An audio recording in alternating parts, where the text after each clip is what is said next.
Hey everybody, welcome to my Instructor overview of the new wine, Old Skins discussion. This is the makeup discussion that you could have chosen not to do if you wanted to on the extinction chapter. This video shouldn't be that long because there were only 3 questions this week. So without further ado, I'll pull them up and address them based on what I saw you guys say in your discussions. So number 1. How has radiocarbon dating impacted the story of the peopling of the Americas? And this is something that you guys, it seems like, didn't really discuss too much because it was relatively straightforward, which is definitely the case in some ways. Obviously, radiocarbon dating impacted our understanding of the peopling of the Americas because it gave us pretty good relative dates as far as settlement periods go. Radiocarbon dating was pretty revolutionary as far as like our understanding of the past. It's important to remember that radiocarbon dating can only be used when there's organic material left over at the scene.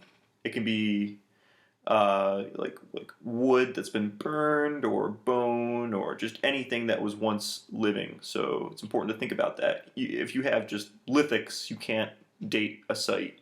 You have to use other living material that was once living and is now dead in the context of those things in order to really understand when those sites were occupied. But you guys all kind of talked about that, and that one is relatively straightforward. And there are also a lot of other really cool dating methods as well besides radiocarbon dating that the book doesn't talk about. So if anyone's interested in those, come talk to me. Number 2. What more would you like to know to determine whether humans caused the extinction of megafauna? And how would you go about getting the evidence you would need? It definitely seems like there was more discussion on this one. The groups generally came to the consensus that they didn't think that humans alone would have caused the extinction of megafauna. And I definitely agree. This is another one of those things that's multi-causal, as these things tend to be. It seems unreasonable that humans would be able to cause the extinction of all megafauna within a few hundred years. I mean, it's technically possible, according to the overkill hypothesis, but I think it definitely also had to do with the environment as well, as you guys read in the book. The environment was warming a lot because of where we were in the Holocene at the time of the peopling of the Americas, and it really had an impact on the life forms that lived there. And that's not to say, of course, that humans had a role, because they definitely did. A lot of these, not a lot of them, all of these megafaunal species were adapted to resist predation because of their size. Obviously, a drawback of this is that if there was an animal like us who had the mental plasticity to figure out ways to hunt these creatures, they didn't have any way to stop it, really. Their bigness, their largeness was an adaptation to help them survive, and it really ultimately caused their destruction in the end. Even though we do have certain species of megafauna that survive today in the Americas, for the most part they're all extinct. So it really is probably both the fact that the climate shifted and the fact that we were there. It's a little bit of both. And then finally, what potential extinctions and impacts do you find most worrisome? Why this/these? And this is kind of a question referring to the present time and the potential 6th mass extinction that we're currently in during the Anthropocene.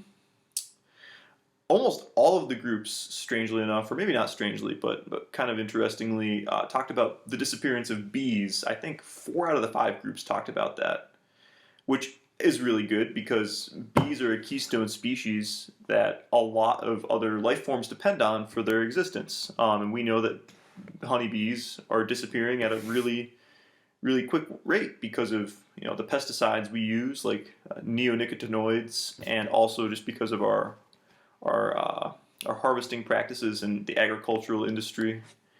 But a lot of people said that there would be like a sort of cascade effect if the bees were gone on our ecosystems, which is definitely true.